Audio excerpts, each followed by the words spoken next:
आदाब नाज़रीन, आज हम आपको बताएंगे कि सल्तनत उस्मानिया के अरूज और ज़वाल की कहानी, इसलिए वीडियो को एंड तक ज़रूर देखें। ज़रा तसव्वुर करें, एक ऐसी सल्तनत जिसका आगाज़ चंद सौ सिपाहियों और एक छोटी सी रियासत से हुआ, मगर फिर वही रियासत दुनिया की ताकतवर तीन सल्तनतों में शुमार होने लगी। एक ऐसी सल्तनत जिसने तकरीबन 6 सदियों तक तारीख के धारे को मुतासर किया। ये दास्तान है सल्तनत उस्मानिया की। सल्तनत उस्मानिया का आगाज़ 13वीं सदी के आखिर में अनातोलिया यानी मौजूदा तुर्किया के इलाके से हुआ। इस सल्तनत के बानी उस्मान गाजी थे। इन्हीं के नाम पर इस रियासत को उस्मानी सल्तनत कहा गया। इब्तिदा में उस्मानियों के पास ना कोई बहुत बड़ी फौज थी और ना ही वसी खजाना, मगर उस्मान गाजी की क़यादत, जंगी हिकमत अमली और मुसलसल फतवात ने एक छोटी सी रियासत को तेज़ी से ताकतवर तरीन बनाना शुरू कर दिया। उस्मान गाजी के बाद इनके जाननशीनों ने सल्तनत की सरहदों को मजीद वसअत दी। उस्मानी फौज यूरोप की जानिब बढ़ी और बल्कान के कई इलाके सल्तनत का हिस्सा बनते चले गए।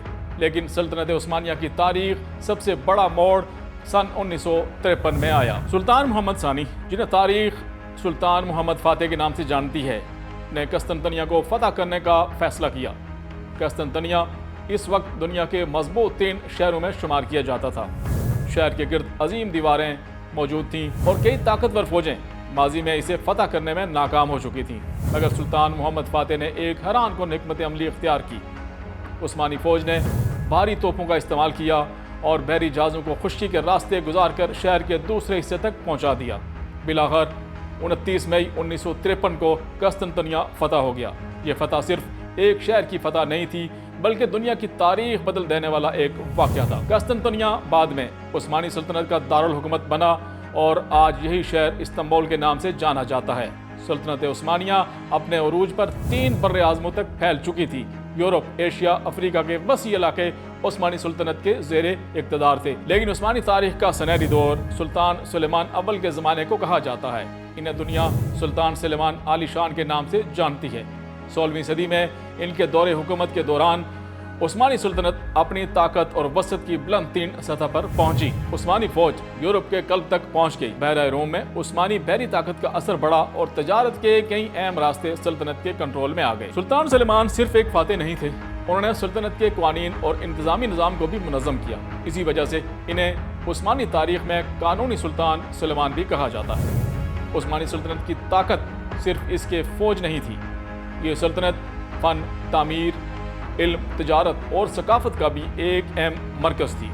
इस्तांबुल में तामीर होने वाली अजीम मसाजिद, मोहल्लात और बाज़ार आज भी उस्मानी दौर की शान और शौकत की याद दिलाते हैं। मगर तारीख़ का एक उसूल है, कोई भी सल्तनत हमेशा ताकतवर नहीं रहती। 17वीं और 18वीं सदी में उस्मानी सल्तनत आहिस्ता आहिस्ता कमज़ोर होने लगी। यूरोपीय ताकतें जदीद टेक्नोलॉजी और सनती तरक्की में आगे बढ़ रही थी, जबकि उस्मानी निज़ाम में सियासी इख्तलाफात और इंतज़ामी मसाइल बढ़ते जा रहे थे। सल्तनत को कई जगहों पर शिकस्त का सामना करना पड़ा और 19वीं सदी तक उस्मानी सल्तनत को यूरोप का बीमार आदमी कहा जाने लगा। फिर पहली बार जंग अजीम शुरू हुई।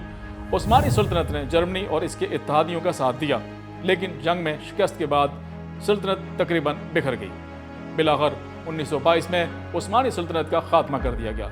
तकरीबन 600 साल तक कायम रहने वाली एक अजीम सल्तनत तारीख का हिस्सा बन गई। सल्तनत उस्मानिया का असर आज भी दुनिया की कई ममालिक की सकाफत, फ़न, तामीर और तारीख में वाज़ेह तौर पर नजर आता है। एक छोटी सी रियासत से शुरू होने वाली सल्तनत 3 बर्रे आज़मों तक कैसे फैली और तकरीबन 6 सदियों तक दुनिया की सियासत पर असरअंदाज होती रही। यह थी सल्तनत उस्मानिया की हैरान कुन दास्तान। अगर आपको तारीख की ऐसी दिलचस्प कहानियाँ पसंद हैं तो वीडियो को लाइक करें, चैनल को सब्सक्राइब करें और कमेंट में ज़रूर बताएं कि अगली वीडियो आप किस तारीख़ी सल्तनत पर देखना पसंद करेंगे।